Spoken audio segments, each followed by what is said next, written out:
ఓవైపు bird flu virus, మరోవైపు GBs వ్యాధి తెలుగు రాష్ట్రాల్లో కొత్త రోగాలు కంటి మీద కురుకు లేకుండా చేస్తున్నాయి.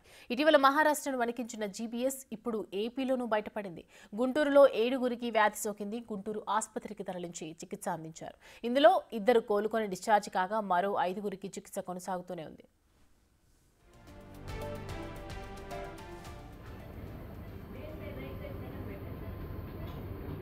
లాస్ట్ ఫ్యూ ఇయర్స్ ఈ మంత్ లో మనం ఎలా ఉన్నాయి అనేది చూసుకుంటే కనుక సిమిలర్ గానే ఉన్నాయి. ఒక పర్టికులర్ ఏరియా నుంచి కానీ ఒక పర్టికులర్ ప్రాంతం నుంచి కానీ రావడం అనేది అబ్జర్వ్ చేయలేదు. ఇది డిఫరెంట్ డిఫరెంట్ ఏరియాస్ నుంచి వస్తున్నాయి. సో అందుకని ప్రజలు ఎవరు కూడా ఆందోళన పడాల్సిన అవసరం లేదు. బట్ ఈ రకమైన సిమ్టమ్స్ అంటే కాళ్ళు చచ్చుపడిపోవడం, అలాగే అది గ్రాడ్యువల్ గా పైకి బాడీ ఆల్మోస్ట్ కండరాలన్నీ కూడా వీక్ అయిపోవడం, నడవలేకపోవడం, అలాంటి లక్షణాలు ఏమన్నా ఉంటే కనుక ఇమీడియట్ గా ఉన్న teaching hospital, nearest government general hospital, teaching హాస్పిటల్కి రిపోర్ట్ చేస్తే దానికి ట్రీట్మెంట్ ఉంది. ఆల్మోస్ట్ చాలా 95% మనకి రికవరీ ఛాన్స్ ఉంది. సో అందుకని ఏ రకమైన ఇబ్బంది ఏం లేదు. ఇక్కడ మన హాస్పిటల్స్ లో ఇమ్యునోగ్లోబులిన్స్ అని ఇంజెక్షన్స్ మన ఐవి ఇచ్చేస్తారు. సో వాటి సప్లై కూడా ఇంకా పెంచడానికి ప్రయత్నం చేస్తాం. ముఖ్యమంత్రి గారు స్పష్టమైన ఆదేశాలు ఇచ్చారు. ఇక ఏ రకమైన చాలా కాస్ట్లీ, ఒక్కొక్క పేషెంట్ కి మనకి 2 లక్షల నుంచి 3 లక్షల రూపాయల వరకు ఖర్చు అవుతుంది. సో కొంత సప్లై చైన్ లో కొంత ఇబ్బంది ఉంది.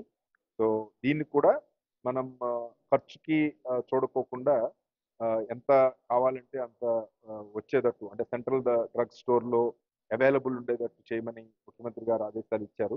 సో దాని ప్రకారం మనం సప్లై కూడా ఇంకా పెంచుతాం. ఇప్పుడు మామూలుగా రెగ్యులర్ సప్లై ఉంది, బట్ ఇంకా ఏ రకమైన ఇబ్బంది లేకుండా చూడడానికి సప్లై కూడా పెంచడానికి యాక్షన్ తీసుకుంటున్నాం. ఒకటి ప్రజలందరికీ మీడియా ద్వారా తెలియజేస్తాం ఏంటంటే, జీబీఎస్ అనేది అంటువ్యాధి కాదు, ఒకళ్ళ నుంచి ఒకళ్ళకి వచ్చేది కాదు.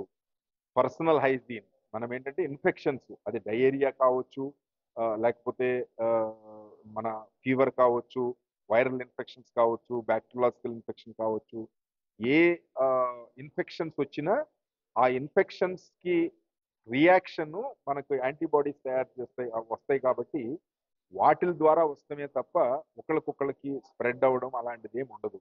అందుకని దాని గురించి ఏమీ భయపడొద్దు. మేము చాలా డీటెయిల్డ్ సర్వేలెన్స్ చేస్తున్నాము. ప్రతి కేసు కూడా ఎక్కడి నుంచి వచ్చింది, అతనికి ఎందుకు వచ్చింది అనే దాని మీద చాలా డీటెయిల్డ్ గా సర్వేలెన్స్ చేస్తున్నాము. ఏదైనా ఒక ప్రాంతం నుంచి ఎక్కువ రావడం కానీ అలాంటిది ఏదైనా ఉంటే కనుక మనకి ఈవెన్ బ్యాక్టీరియాలజికల్ కంటామినేషన్ వాటర్ లో ఉన్నా వచ్చే అవకాశం ఉంది. సో అలాంటిది ఏదన్నా ఉంటే కనుక ఒక పర్టికులర్ ప్రాంతం నుంచి, ఒక పర్టికులర్ విలేజ్ నుంచి, వార్డ్ నుంచి వస్తాయి కాబట్టి అలాంటి డెఫినెట్ గా మేము సర్వేలెన్స్ చేసి ఎప్పటికప్పుడు నిఘా పెడుతున్నాము.